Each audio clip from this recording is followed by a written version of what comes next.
Verset 1. Verset 1 à 13 La destruction des puissances païennes et le rassemblement d'Israël. Ce troisième discours s'ouvre par la promesse de la destruction des puissances ennemies de Dieu. Verset 1. Ce passage correspond au chapitre 24 et à Ésaïe 25.9-12, placé en tête des deux premières scènes. Suit un cantique qui a pour sujet la protection dont Dieu entoure sa vigne. Versets 2 à 6, comparez Ésaïe 25.4-5 et Ésaïe 26.1-19. La prophétie se termine par la promesse du rassemblement des restes d'Israël dans la Terre Sainte. Versets 7 à 13, comparez Ésaïe 25.6-8 et la dernière partie du cantique Ésaïe 26.13-19. Verset 1 La destruction des puissances païennes. Ce jour-là, toujours le même grand jour de l'Éternel, Ésaïe 24.21, Ésaïe 25.9. De son épée. L'image est tirée de Deutéronome 32.41. Léviathan, nom poétique d'un animal colossal et redoutable. La description qu'en donne le livre de Job, Ésaïe 40.20 à 41.25, paraît se rapporter au crocodile, ailleurs ce nom désigne un monstre marin ou un serpent. Ésaïe distingue deux Léviathans et il y ajoute le monstre qui est dans la mer. Ces trois animaux sont les emblèmes de trois puissances politiques que l'Éternel frappera. L'Écriture compare souvent les royaumes terrestres à des bêtes féroces, voyez Daniel. Quels sont ces trois empires? Dans les versets entre 12 et 13, les exilés d'Israël doivent revenir de l'Égypte, de l'Assyrie et du pays de l'Euphrate. Il est donc probable que les trois puissances ici désignées sont Babylone, l'Assyrie et l'Égypte.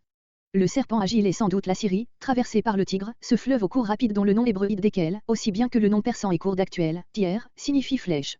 Le serpent tortueux est l'empire babylonien, situé des deux côtés de l'Euphrate, ce fleuve aux nombreuses sinuosités, naturelles et artificielles. Hérodote rapporte qu'en le descendant, on repassait 3 fois tout près du même endroit. Le monstre qui est dans la mer est l'Égypte, baigné par les eaux du Nil et de la Méditerranée, comparé Ézéchiel 29.3. Verset 2. Verset 2 Assis le champ sur la vigne bien gardée. Comparé Ésaïe 5.16. Le texte dit littéralement, en ce jour-là, sous-entendez, on dira, une vigne de bon vin, chantez-la. L'Éternel lui-même célèbre ici la prospérité de sa vigne, de même que Ésaïe 5.3-6 il en avait déploré la stérilité et annoncé la destruction.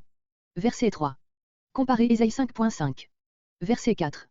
Le temps de la colère est passé. Israël purifié n'a plus rien à redouter du jugement divin.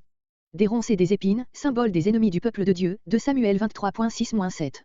Dieu lui-même leur avait autrefois livré sa vigne, Ésaïe 5.6, maintenant c'est lui qui la délivre de celle qu'on y voudrait mettre. Verset 5. Encouragement aux ennemis d'Israël, s'ils ne veulent pas périr, à se convertir à Jéhovah et à faire la paix avec lui. Qu'on ait recours, comparez l'exemple d'Adonija un roi 1.50-53. Verset 6. Explication de l'image, comme Ésaïe 5.7.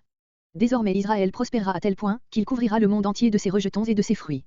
Comparez Ésaïe 37.31, Osée 14.5-7. Verset 7. Verset 7 à 13 Tableau du rétablissement d'Israël dans la terre de Canaan. Le peuple d'Israël a été châtié, mais non pas détruit, comme les nations païennes dont Dieu s'était servi pour le punir. Verset 1, entre 10 et 11, Ésaïe 26.14. Verset 8. Par la dispersion. Ésaïe assista lui-même au premier acte de ce jugement, la déportation des 10 tribus en Assyrie. Il, l'Éternel. Verset 9. Le jugement a purifié le peuple, comparé Ésaïe 4.4. On a vu, au retour de la captivité de Babylone, un prélude de ce que Ésaïe décrit ici. Israël abandonna totalement l'idolâtrie, qui dès lors ne reparut plus dans son sein. Les autels, les sanctuaires païens élevés jadis dans la terre sainte, par exemple l'autel du veau d'or dressé par Jéroboam, un roi 12.32 à 13.2.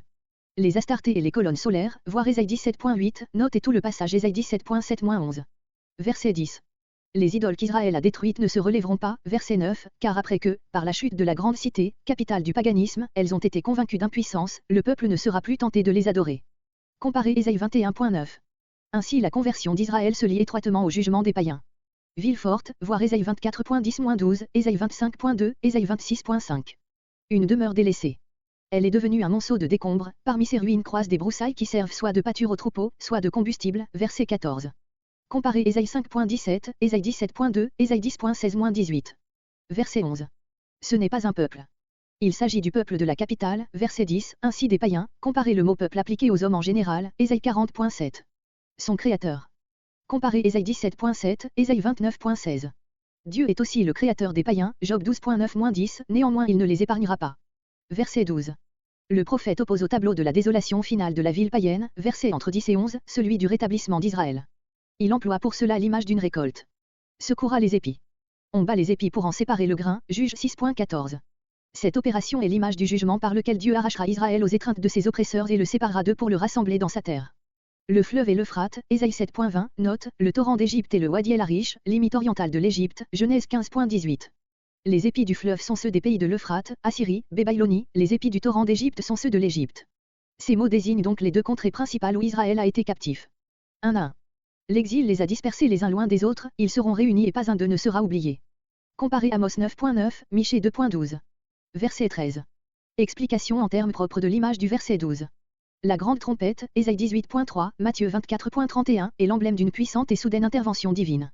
À ce signal, les dispersés se réunissent et reviennent, en Canaan pour adorer sur la sainte montagne, qui, dans la prophétie, reste le centre du règne de Dieu, Ésaïe 2.2, Ésaïe 11.9-10, Ésaïe 24.23, Ésaïe 25.6.